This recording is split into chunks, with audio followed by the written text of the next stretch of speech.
got two superpowers, China and the United States. I believe most people struggle in understanding why China and the CCP are doing what they're doing in terms of foreign policy, domestic policy, their general attitude towards the outside world. The Chinese geopolitical strategy is not something you can just learn in the modern classroom. It's something that goes beyond textbooks and PowerPoint presentations. It requires one to explore the Chinese psyche and the Sinitic zeitgeist.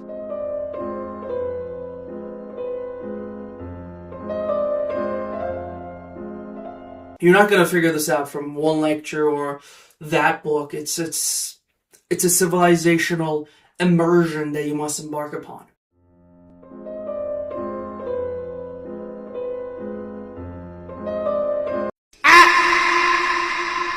I'd rather read Tao Te Ching instead of, the current American foreign policy. Civilizations have muscle memory. And if you want to know where Beijing is going, it helps to understand the software it's been running on for the past 2,000 years. China's perennial role is unlike any other state. It's not some old decrepit nation. It's not a old culture that's being revitalized in some capacity. It's a continuous, centralized, bureaucratic government system for over 2 millennia. Since the Qing unification in 221, it has had a consistent political philosophy. One nation, one rule, one mandate of heaven. Dynasties rose and fell, foreign powers came and went, but the bureaucratic class, the Confucian ideals, that framework still exists today. China absorbed its conquerors and told people to follow this formula instead of being transformed by anyone else. And it's been the same way for time immemorial. No other nation can make that claim. Even in my previous video, I talked about Persia. What China has done, it doesn't even compare. China's location and its situational advantages has created a distinctive self-understanding. Okay, China is not a nation amongst nations. It's the world center. That's literally what China means in Chinese. Zhongguo. Zhongguo. It means the middle nation or the middle kingdom. They literally see themselves as in the middle of everything. Everyone is peripheral. They're the main characters. All nations in the Sinosphere paid the Chinese emperor tribute. So this includes Korea, Japan, modern-day Taiwan, Vietnam. Like the alphabet. Both Korean and Japanese are based off of the Chinese alphabet. Also, chopsticks, fun fact, are a Chinese invention. Now, this Chinese understanding of being in the middle of everything isn't just arrogance, it's a coherent worldview. Other nations helped make that a reality. China has its own ecosystem. If you want to think of it from a Western point of view, it's a mini Europe. There's different cultures of China. You have the Southern Cantonese, the Hakka on the west, you have your nomadic Chinese, and then there's the main Han Chinese populations, and in the north, in the Black Dragon, whatever, they have their own culture, North Chinese. It's kind of similar to the Korean. It's a diverse place, and there are many languages in China. So it's like, I guess the closest thing we have in the West was like the Roman Empire or like the Holy Roman Empire, where it's like distinctive cultures being unified in one. But the political structure is way different. And there is no religious justification through the Pope as we know it in Europe. It's a completely different justification. So to understand that system, I'm going to first attempt to explain the foundational traditions that help shape the Chinese mind. The Sinitic schools of thought breed a specific type of people geared towards organization and bureaucratic governance. This is perhaps the most complete and complex system a civilizational system that we have in the world today. The Chinese were doing dialectical dialogue centuries before the Greeks. Look, I coached ancient Greek and Roman philosophy in high school. And even today, I give lessons on it. I learned classical Latin to study Stoicism properly. And after studying Chinese literature now, I can tell you, it's a bit more complex and it's older, like a lot older. For example, I Ching. This forms a keystone foundational text within the Chinese psyche. Today, people use it. Like even if you go to tarot reading place, black magicians and whatnot, they're using this Chinese book called I Ching to predict the future. It's got medicinal teachings. It's got philosophical teachings. It's got political philosophies written in it. It was written before 1000 BC, and we still have its copies today. That's remarkable. That's insane. We don't have anything remotely the same in the West. I mean, this book I Ching, I mean, it's a rabbit hole. So if you want to jump into it, go ahead. But it's something out of this world, and the Chinese use it today. In fact, it's banned in some places because it's apparently so effective. But this is a foundational cornerstone and of how the Chinese think about the world. It's kind of like the Bible for the West. It lays out superstitions, mannerisms, sayings. So whereas the Greeks began philosophy to break mythological explanations, and we had the same in the West in terms of the Enlightenment, it's always like to explain outside of the religion. In Chinese thought, it grew together. It was a more integrated civilizational system that connected, ethics, governance, medicine, military technology, political philosophy, cosmology, social order, and everything of that nature. It's not like in the West, it was like, how can we explain this without God? It was, in China, it was, how can we explain nature in and of itself? So instead of getting rid of religions, China just combined them. This is a very interesting concept. Like when Taoism was there. Oh, okay. So China had its like native religions and stuff, and then Taoism comes about,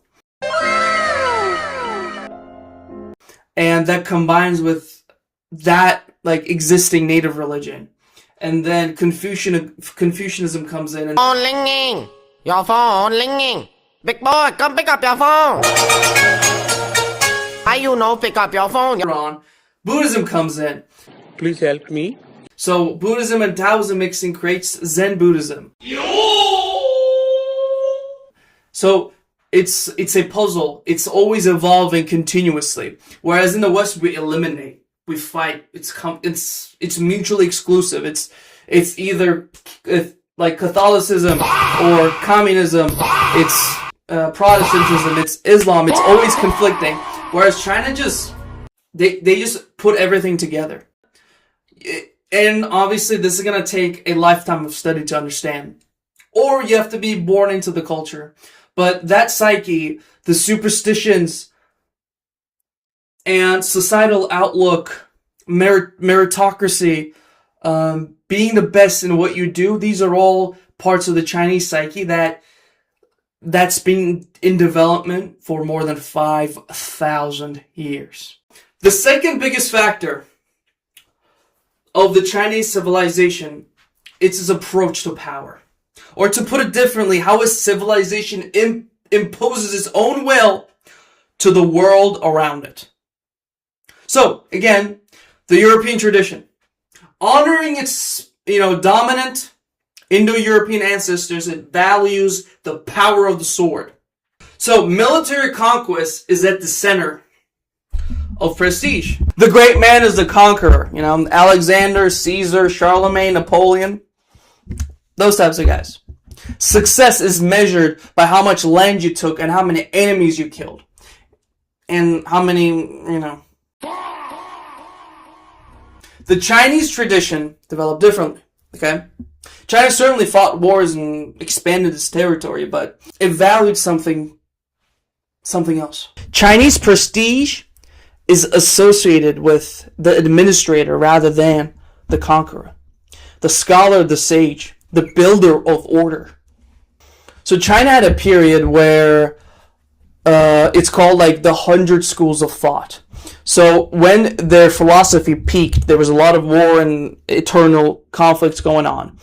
So that's when the 100 schools of thought started to dominate Chinese society. So everyone, because they didn't have religion, like we had it in the Western or Eurasian atmosphere, they had a different thing where they pretty much just had these schools of thought fighting each other and like arguing in different platforms.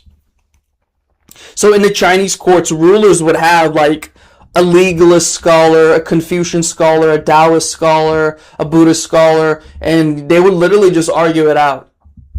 You know, pick up your phone ringing. Hello, how are you? 朋友是一个坚韧不拔的纪录片，在香港这座城市的设置，主演钱德勒、罗斯、福波斯尼、莫妮卡和一些其他。Goodbye. Schools of thought period, it started from the 6th century BC to 221 when China was unified. The battle of the 100 schools of thought was won by Confucianism. So it combined with legalism in forming a meritocratic and framework within hard legal laws under one emperor, one government, one mandate of heaven. The system worked so well that other nations around it just started stealing it. Like Korea took it, Japan took it to some extent, along with the bureaucracy, the writing, that's when they got the writing. Vietnam did the same. So China didn't need to conquer other nations. The other nations just submitted to them. They started paying the Chinese emperor tribute. But the Chinese armies didn't go to Korea, to Japan, to Vietnam. They just started adopting everything Chinese. The civilization itself became the export. So Chinese markets, prestige, and imperial recognition just started like aura farming and all that. But yeah, so the Chinese prestige is through the roof, and everyone starts acting Chinese, becoming Chinese in East Asia. So people paid the Chinese emperor tribute to have access to these routes. So China didn't force its own government, own structure, own mandate of heaven, like on Vietnam per se. Vietnam volunteered to be a part of the Chinese global infrastructure. Again, let's compare that to a Western government like France or England. What do? They fight each other because they're trying to force it upon the other. This is the Western mentality. It's, oh, you have this trade route, I'm gonna take that from you. I'm gonna kill you. I'm gonna stab you to death or shoot you in the face, and I'm gonna take it from you. Whereas in China, it's, I'm better. Like, I'm just better. You have no choice. So, like, we can fight, but I'm gonna win, so you might as well just pay me a little bit. Okay? So this is honestly, what the Sinosphere agreed on doing. Until, the West came in. But this is what set the East Asian mentality of governments. It was Chinese Confucianism.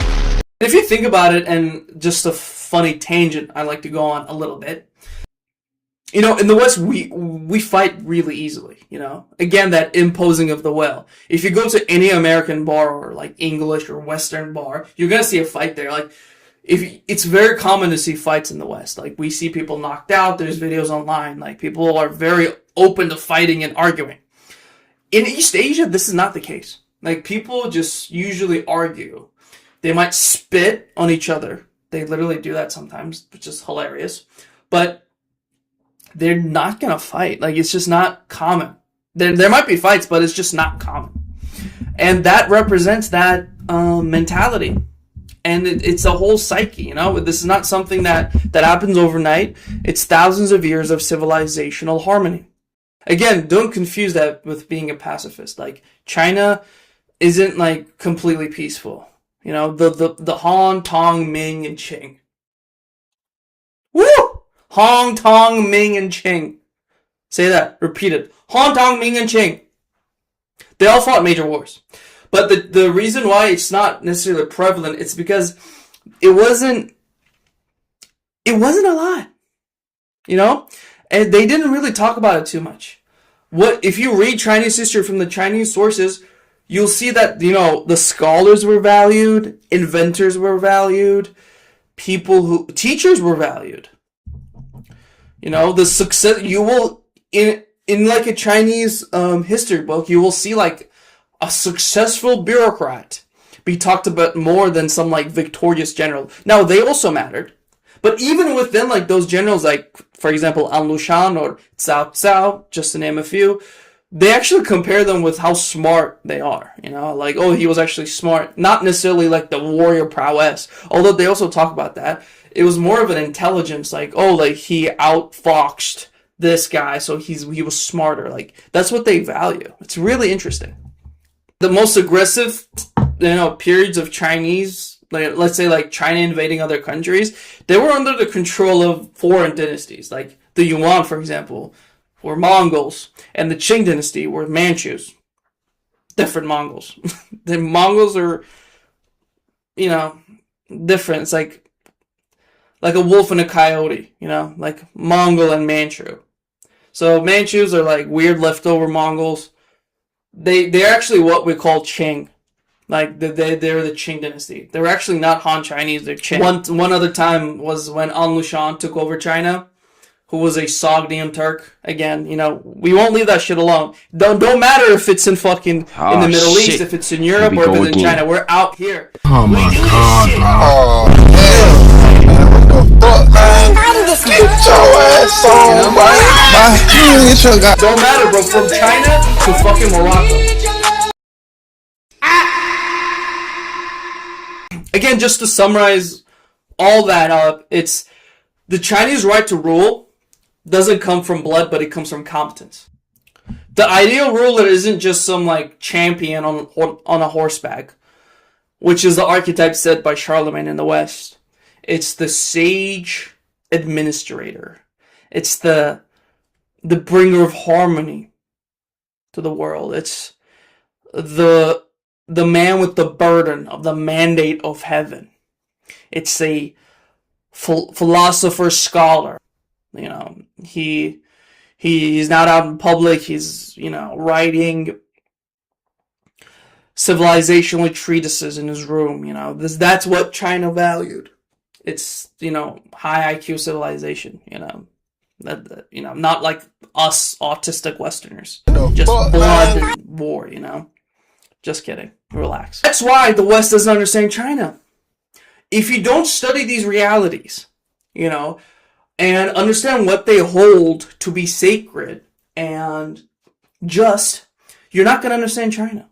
Through trade, through infrastructure deals, through renewable energy efforts, through technological innovation, through AI, through financial support, through access to trading ports, to creating new trading ports. That's what Belt and Road Initiative is. It's China exporting its civilization. It's expanding its prestige. It's trying to ore farming. It's rizzing up the world.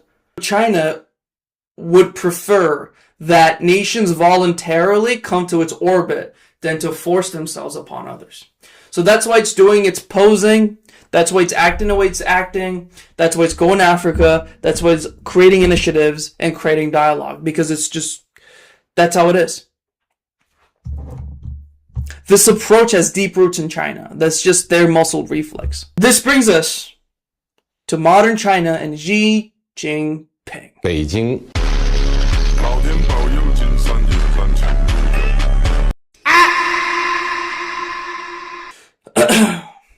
Once you understand this muscle reflex of China trying to, you know, spread its influence, you understand why the CCP is doing what CCP is doing. It's again following that logic: one nation, one governance, one mandate of heaven. But now it's communist. So it's one mandate of Marx or Mao or Xi. 我在北京 That part they haven't. They're getting there. They're getting there. Mandate of heaven, not so much. It's fairly atheistic, so it's more mandate of Maoism, I would say. That's why the centralized state, the subordination of individual rights in favor of a collective one.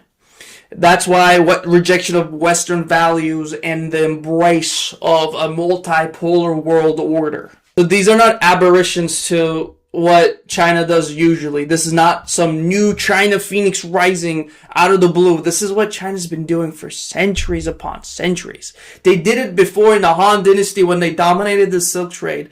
They did it when Zheng He was out in the seven seas and trading and, aura farming with that big ship of his. These are expressions of civilizational logic that outdate Xi Jinping, the CCP, and Mao. This is just a civilizational reflex of China. And this same concept applies to Taiwan.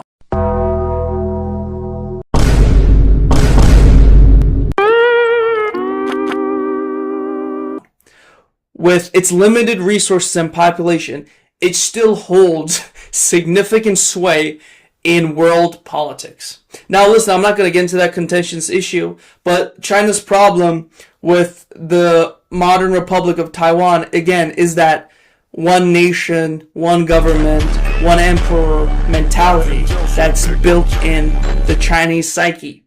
It's difficult for them to come to terms with having a different government.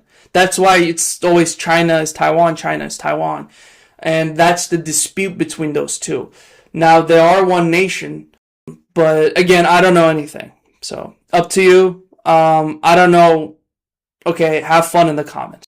Which brings me to talk about some of the weaknesses within the Chinese perennial tradition. As I actually hinted earlier, China has been conquered before by actually a lot of different entities. It's been fractured, it's been divided, and it's been through some of the worst human tragedies you can imagine. And China, if you really think about it, they should have been the dominant civilization in the world, really. I mean, they have the best farming land, best natural defenses, the most minerals.